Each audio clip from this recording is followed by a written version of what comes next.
കൂളായിരിക്കാൻ വേണ്ടി എടുക്കുക, tensed ആവാതിരിക്കാവുക, focused ആവുക. 6 മണിക്കൂർ ഉറങ്ങിയിട്ടും പരീക്ഷയുടെ സമയത്ത് ഉറക്കം വരുന്നു. ഞാൻ നിങ്ങളോട് പറയട്ടെ, 6 മണിക്കൂറല്ല 7 മണിക്കൂർ സമാധാനമായിട്ട് ഉറങ്ങിക്കോളും. വളരെ എളുപ്പമാണ്. ഇഷ്ടംപോലെ സീറ്റുകളുണ്ട്. നിങ്ങൾക്ക് എല്ലാം ഇത് കിട്ടും. നിങ്ങളെ ആ രൂപത്തിൽ പഠിപ്പിച്ചിട്ടുണ്ട്. അത്തരം മെറ്റീരിയൽ വെച്ചാണ് പഠിപ്പിച്ചത്. High day students, rice S K ആണ്.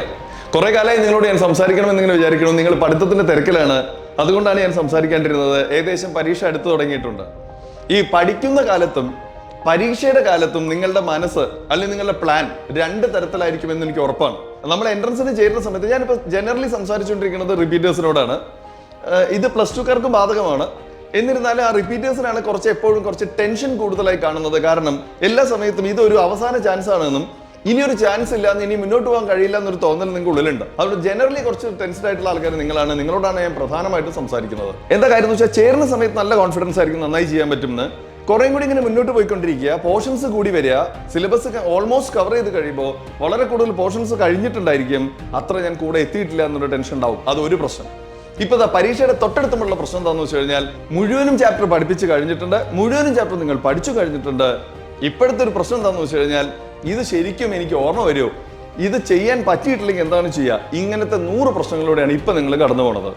ഈ സമയത്ത് ഏറ്റവും ഭംഗിയായി ഭൂമിയിൽ ഉറച്ചു നിന്ന് ഒട്ടും ടെൻസ്ഡ് അല്ല എന്ന് അവനാനെ തന്നെ ബോധ്യപ്പെടുത്തി പഠിക്കുക എന്നുള്ളതാണ് എൻട്രൻസിന്റെ ഈ അവസാന സമയത്ത് നിങ്ങൾക്ക് ചെയ്യാനുള്ള ഒരേ ഒരു കാര്യം. നിങ്ങൾക്ക് ഞാനൊരു കാര്യം ഉറപ്പ് പറഞ്ഞുതരാം, നിങ്ങൾ പഠിച്ചു തീർത്തിട്ടുണ്ട്. അതല്ലെങ്കിൽ ഇത്ര പഠിച്ചാൽ മതി. ഇനി പഠിത്തമോ ചാപ്റ്റർ തീർക്കായോ ആ ഒരു പ്രത്യേക പാരഗ്രാഫ് എനിക്ക് അറിയില്ലല്ലോ, എനിക്ക് ആ കോൺസെപ്റ്റ് എത്ര ക്ലാരിറ്റി ഇല്ലല്ലോ എന്ന് വെച്ചാൽ നിങ്ങൾ ഇത്രയ്ക്കൊന്നും ടെൻഷൻ അടിക്കേണ്ട. എൻട്രൻസ് കിട്ടാൻ മുഴുവൻ മാർക്കിന്റെ ആവശ്യമില്ല. അപ്പൊ അതുകൊണ്ടാണ് നിങ്ങൾ പറയുന്നത്, നിങ്ങൾ പഠിച്ചു തീർത്ത് കഴിഞ്ഞതാണ്, സംശയമേ വേണ്ട ആ കാര്യത്തില്. ഇനി വേണ്ടത് എന്താണെന്നറിയോ, അറിയുന്ന കാര്യം വളരെ വൃത്തിയായി ഭംഗിയായിട്ട് അവിടെ നിന്ന് ചെയ്യാനുള്ള ഒരു തരം മാനസികാവസ്ഥയാണ് വേണ്ടത്. അതിന് നിങ്ങൾ നിങ്ങളുടെ മനസ്സിനെ പ്രിപ്പയർ ചെയ്യിക്കുകയാണ് വേണ്ടത്. ഒരു പ്രൊഫഷണൽ ആവാൻ പോണ കുട്ടികളാണ് നിങ്ങൾ. എഞ്ചിനീയറിംഗ് ആവട്ടെ, മെഡിക്കൽ ആവട്ടെ, പ്രൊഫഷണൽസ് ആവാൻ പോവാണ്. ഒരു പ്രൊഫഷണൽ ആദ്യം ചെയ്യേണ്ട കാര്യം എന്താണെന്നറിയോ, അയാളുടെ ഫീലിങ്സിനെ കൺട്രോൾ ചെയ്യുക എന്നുള്ളതാണ്. എഞ്ചിനീയർ ആയിട്ട് നിങ്ങളൊന്ന് ആലോചിച്ച് നോക്കൂ, നിങ്ങൾ ഉയർന്ന പോസ്റ്റിലേക്ക് പോകണു, ഒരു കമ്പനി മേധാവി വരെ എത്തുന്ന വലിയ പോസ്റ്റിലേക്കാണ് പോയിക്കൊണ്ടിരിക്കുന്നത്. ഇമോഷൻസ് കൺട്രോൾ ചെയ്യാണ്ട് നിങ്ങൾ എങ്ങനെ മുന്നോട്ട് പോകും? നിങ്ങൾക്ക് 1000-1500 സ്റ്റാഫ് നിങ്ങളുടെ കീഴിലുണ്ടായിരിക്കും. മുന്നോട്ട് പോകുമ്പോൾ, അതായത് ഒരു 3-4 കൊല്ലം കഴിഞ്ഞിട്ട് നിങ്ങൾ ടീം ലീഡ് ആയിരിക്കുന്നുണ്ടാവും. മിടുക്കരായിട്ടുള്ള കുട്ടികളായിരിക്കും കൂടെ ഉണ്ടാവുക. പല ആൾക്കാരും പല രീതിയിലായിരിക്കും, പല ഇമോഷൻസ് ആയിരിക്കും. നിങ്ങൾക്ക് ഒരു ഗോൾ ഉണ്ടായിരിക്കും, അത് നേടുക എന്നുള്ളതിലേക്ക് ഈ കുട്ടികളെ എത്തിക്കുക എന്നുള്ളതായിരിക്കും നിങ്ങളുടെ ജോലി. അങ്ങനെ വരുന്ന സമയത്ത് ഏറ്റവും കൂളായിട്ട് ബിഹേവ് ചെയ്യുക. നിങ്ങളുടെ പേഴ്സണൽ പ്രശ്നങ്ങൾ അല്ലെങ്കിൽ നിങ്ങളുടെ ടെൻഷൻസ് ഒരിക്കലും പുറത്ത് കാണാത്ത രീതിയിൽ പെരുമാറുക. അതിന് നിങ്ങൾ ഇപ്പോഴേ പ്രാക്ടീസ് ചെയ്യണം. അങ്ങനത്തെ കുട്ടികളെ സിലക്ട് ചെയ്യാണ് ചെയ്യണത്. നിങ്ങൾ എന്നോടൊപ്പം പറയണത്, എൻട്രൻസ് കിട്ടിക്കഴിഞ്ഞാൽ ഞാൻ വളരെ കൂളാവും, ഭയങ്കര ഡീസന്റ് ആയിരിക്കും, പിന്നെ ഞാൻ ഭയങ്കര കൂളാണ് സാർ എന്ന് പറയുകയാണെങ്കിൽ നിങ്ങളോട് പറയട്ടെ, കൂളായിട്ടുള്ള ആൾക്കാരും ചില്ലായിട്ടുള്ള ആൾക്കാരും ഇപ്പോഴേ എൻട്രൻസിനെ പറ്റിയിട്ടോ ഔട്ട്കമ്മിനെ പറ്റിയോ ടെൻഷൻ ഇല്ലാത്ത ആൾക്കാരും ഇഷ്ടം പോലെ ഇപ്പൊ തന്നെ ഉണ്ട്. അവരെ സെലക്ട് ചെയ്യേണ്ട കാര്യം മാത്രമേ ഈ പരീക്ഷയിലുള്ളൂ. അതുകൊണ്ട് അടുത്തൊരു 10 ദിവസമായി തൊട്ടടുത്ത് വരാൻ പോണത് കീം എൻട്രൻസ് എക്സാമിനേഷൻ ആണ്. അതിന് ശേഷം വരാൻ പോണത് നീറ്റ് എക്സാം ആണ്. ഇനി ഈ സമയങ്ങളിൽ വളരെ കൂളായിരിക്കുക. എല്ലാ ദിവസവും രാവിലെ എണീറ്റിട്ട് എനിക്ക് എൻട്രൻസ് കിട്ടും എന്ന് ഉറപ്പിച്ച് പറയുക. വെറുതെ ടെൻഷൻസ് എടുക്കരുത്. ഹോസ്റ്റലൊക്കെയാണ് നിൽക്കുന്നത് വെച്ചാൽ മറ്റേ പോയിട്ട് ഇങ്ങനെ പോയാൽ നമുക്ക് എങ്ങനെ കിട്ടുക, ഇങ്ങനത്തെ ചോദ്യങ്ങളൊക്കെ ചോദിക്കാണ്ടിരിക്കുക. ആവശ്യമില്ലാണ്ട് പോയിട്ട് അയാൾ തന്നെ അയാളെ മനസ്സിങ്ങനെ സെറ്റ് ചെയ്ത് വെക്കുന്ന സമയമായിരിക്കും. ആ സമയത്ത് പോയിട്ട് വെറുതെ അങ്ങനത്തെ ചോദ്യങ്ങൾ ചോദിച്ച് ബുദ്ധിമുട്ടിക്കാണ്ടിരിക്കുക. പിന്നെ സ്വയം സമാധാനിക്കുക. സെൽഫ് സജഷൻ എന്നാണ് പറയുക.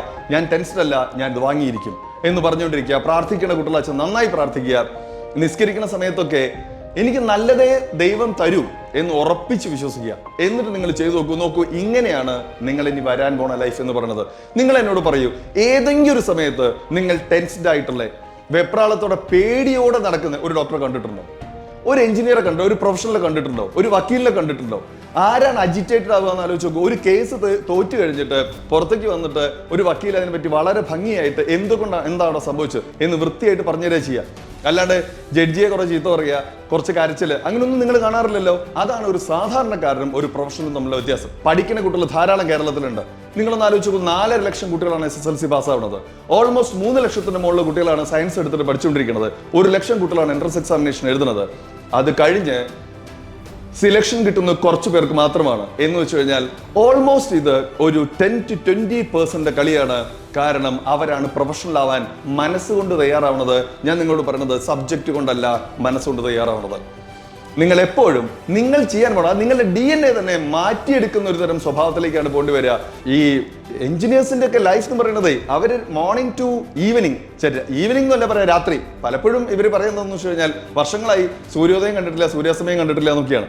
അത്രയധികം ജോലി ഉണ്ടാവും, പക്ഷെ അത് എൻജോയ് ചെയ്ത് ചെയ്യും, അതിൽ ടെൻഷൻ ഉണ്ടാവില്ല. എപ്പോഴും ഒരു എഞ്ചിനീയറിന്റെ മുന്നിൽ എന്താ ഉണ്ടാവുക? പ്രശ്നങ്ങളാണ് ഉണ്ടാവുക, പ്രോബ്ലംസ് ആണ് ഉണ്ടാവുക. അയാൾ എല്ലാ സമയത്തും അത് പരിഹരിച്ചുകൊണ്ടിരിക്കുക ചെയ്യുക. കാരണം മുന്നോട്ട് അഡ്വാൻസ് ചെയ്യുക എന്ന് പറഞ്ഞു കഴിഞ്ഞാൽ നമ്മളെ മുന്നിൽ ഒരു ഹഡിലുണ്ട്, അതൊരു പ്രോബ്ലമാണ്, അതിനെ ഫേസ് ചെയ്ത് മുന്നോട്ട് പോകാന്നാണ് അർത്ഥം. അതിന്റെ അപ്പുറത്താണ് ഒരു ഡോക്ടർക്ക് എല്ലാ സമയത്തും മുന്നിൽ വരുന്ന സാധനത്തിന് പറയുന്ന പേരെന്താ? കേസ് എന്നാണ്. ഒരു പുതിയ കേസ് വന്നു എന്നാണ്. അത് ഓരോ മനുഷ്യനും ഓരോ രീതിയിലായിരിക്കും. അയാളുടെ ബോഡിയിൽ എത്രത്തോളം ഓർഗനുകൾ, എത്രത്തോളം ബയോകെമിക്കൽസ് ഉണ്ടെന്ന് ആലോചിച്ച് നോക്കൂ. ഓരോ വ്യക്തിയും ഓരോ പോലെ ആയിരിക്കും അതിൻ്റെയൊക്കെ സെക്രീഷൻ. അതനുസരിച്ച് ഒരു ഡോക്ടർ എന്ന് പറയുന്നത് എല്ലാ സമയത്തും പേഷ്യന്റിന് ഏറ്റവും കൂടുതൽ സമാധാനം കൊടുത്തുകൊണ്ട ആളാണ്. അയാൾ അങ്ങോട്ട് മോട്ടിവേഷൻ കൊടുക്കേണ്ട ആളാണ്, അല്ലാണ്ട് ഇങ്ങോട്ട് മോട്ടിവേഷൻ വാങ്ങേണ്ട ആളല്ല. നിങ്ങളെ മോട്ടിവേറ്റ് ചെയ്യാൻ ഞങ്ങളെ പോലെ നോൺ മെഡിക്കോസിന് യാതൊരു താല്പര്യവുമില്ല. കാരണം ഞങ്ങളെയാണ് മോട്ടിവേറ്റ് ചെയ്യേണ്ടത്. ഞാനാണ് നിങ്ങളുടെ മുന്നിൽ വന്നിട്ട് ഡോക്ടർ ഞാൻ രക്ഷപ്പെടുമോ, എൻ്റെ ഈ മരുന്ന് എൻ്റെ അസുഖം മാറുമോ, എന്തായിരിക്കും വരാൻ പോണത് എന്നുള്ള ടെൻഷൻ ഉണ്ടാവുക. നിങ്ങളാണ് സമാധാനിപ്പിക്കേണ്ടി വരിക. നിങ്ങൾ കടന്നു പോകേണ്ട ജീവിത വഴികൾ എന്ന് പറയുന്നത് വളരെ കോംപ്ലിക്കേറ്റഡ് ആണ്. ഈ കൊട്ടക്കണക്കിന് മോട്ടിവേഷൻ കൊണ്ട് നടക്കുക എന്നുള്ളതാണ് നിങ്ങൾക്ക് ആകെ ചെയ്യാവുന്നത്. നിങ്ങൾ നാട്ടുകാരെ മോട്ടിവേറ്റ് ചെയ്യാണ് വേണ്ടത്.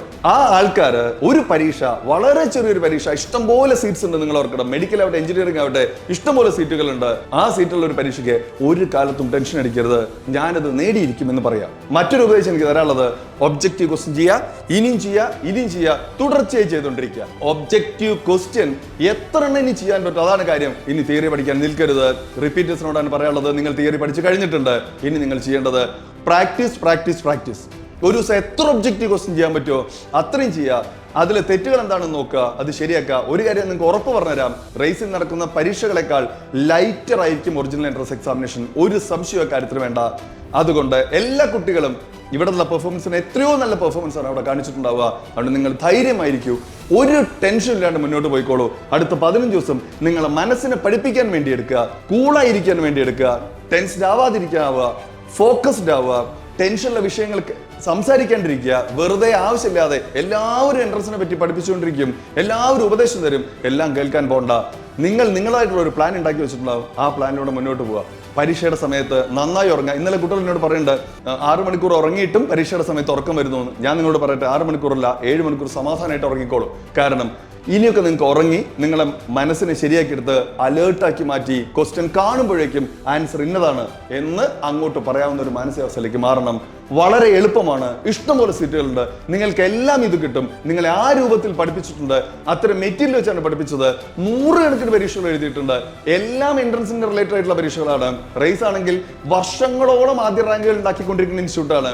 കഴിഞ്ഞ പ്രാവശ്യം തന്നെ 300 മുതൽ 400 വരെ MBBS എന്നാണ് ഓരോ വർഷവും നമ്മൾ പറയാറ്. അത്ര കൂടുതൽ അവിടെ എത്തിച്ച ആൾക്കാരാണ്. അതുകൊണ്ട് ഒരു പേടിയും പേടിക്കേണ്ട, എൻട്രൻസ് കിട്ടിയിരിക്കും. കൂളായി നന്നായി പ്രാർത്ഥിച്ച് മുന്നോട്ട് പോകും. Thank you.